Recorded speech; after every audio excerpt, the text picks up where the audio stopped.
人生の4つの目標の4番目はモークシャです。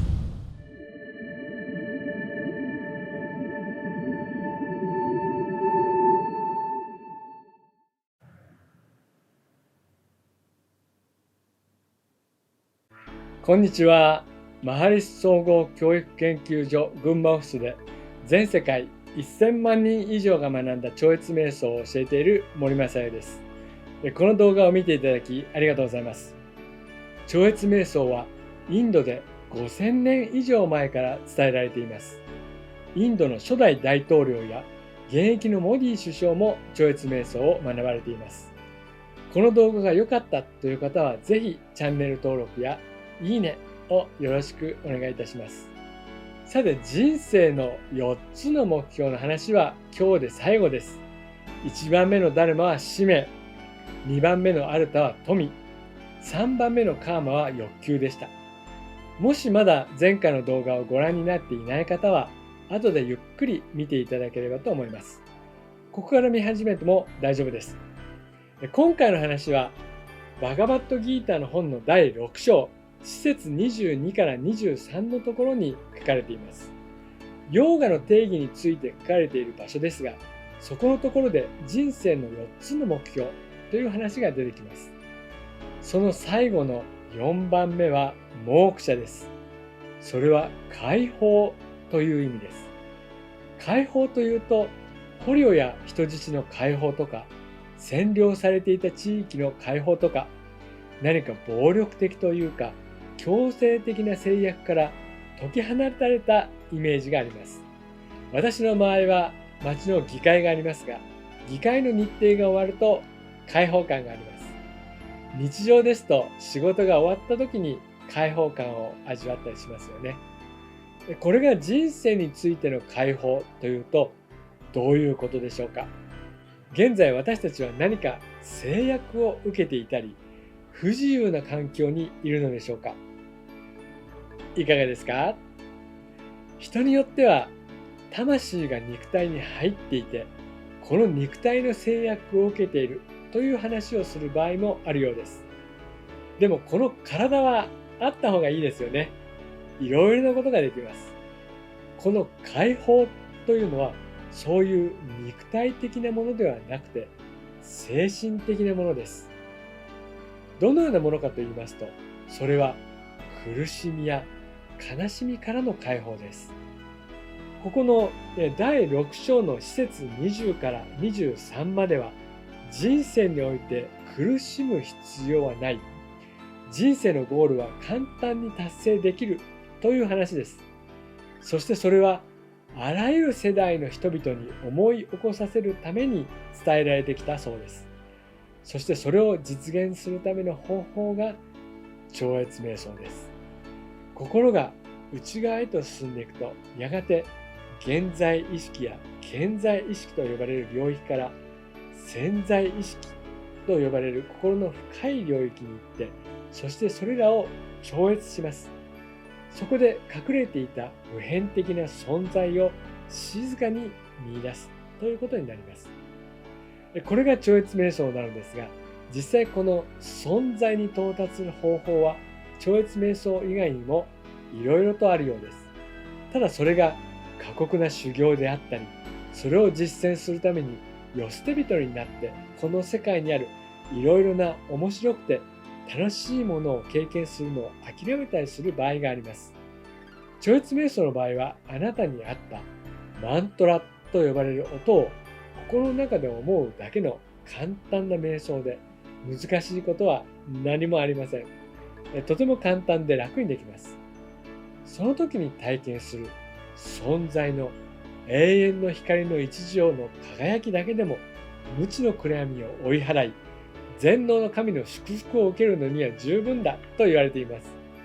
神の祝福というのは何かの神様というよりも、この世界の根底にあるものです。そしてそれは至福です。このモークシャというのは解放という意味で、一般的な言葉だと悟りになります。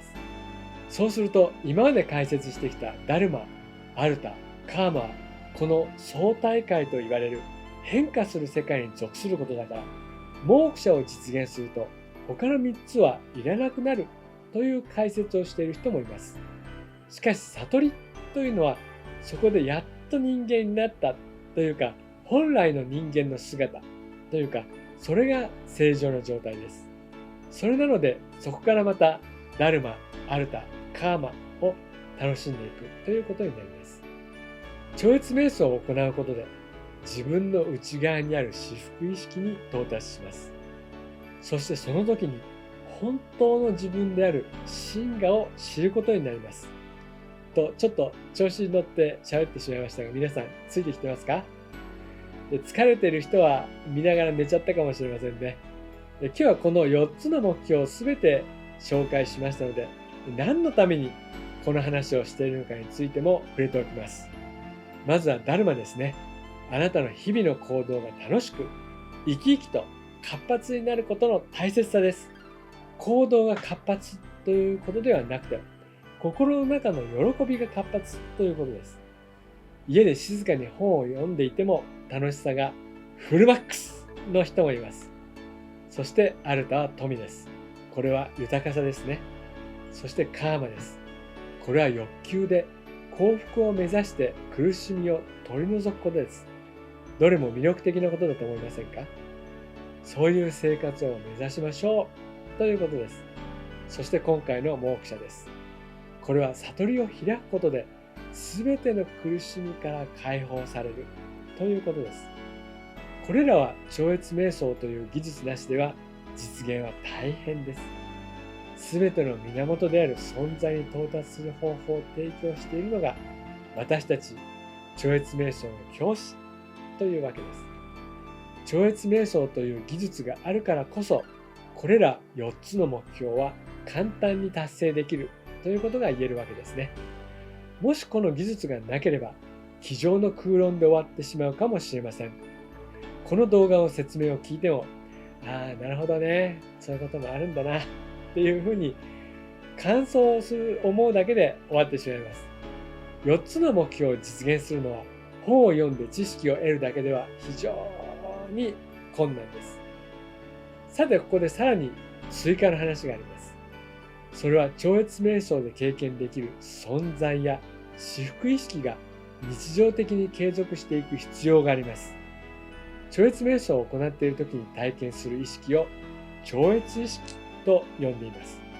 しかし瞑想が終わるともうそこから離れてしまいます。そしてその超越意識を体験してまたそこから出てきてというのを繰り返し経験すると、やがて寝ている時も夢を見ている時も起きている時もその超越意識が維持されるようになります。それは宇宙意識と呼ばれているのですが、それがヨーガの目的、本当のゴールです。そこから以前説明した気もするのですが、していなかったかもしれませんが、神意識という状態が生じてきます。その時には悲しみや苦しみは完全に消滅します。この施設22では、それを得ればそれに勝る利益はなく、そこに確立すれば大きな悲しみにも動かされないとあります。まさにそのような状態ですね。ここまで人生の4つの目標について見てきましたが、それはあなたの毎日の生活が喜びに満ちたものになるために必要なものです。そして最終的には苦しみや悲しみから解放されて毎日が喜びに満ちたものになるということです。これって理想的だと思いませんか？多分宗教や哲学の勉強をしている方々が目指すところもここではないかと思います。これら4つの目標についてはインターネットで検索するといろいろと出てくるのですが、ではどうやってそれを実現するかというと、その方法は書かれていません。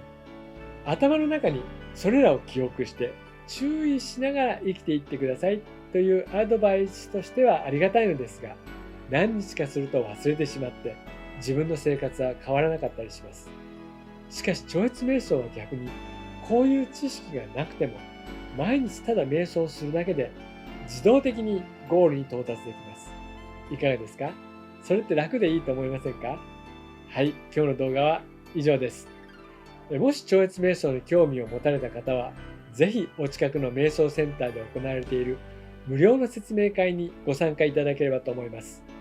またすでに超越瞑想を学ばれている方は、瞑想のチェッキングを受けるのもいいと思います。本日もご視聴いただき感謝いたします。ありがとうございました。ジャイグルです。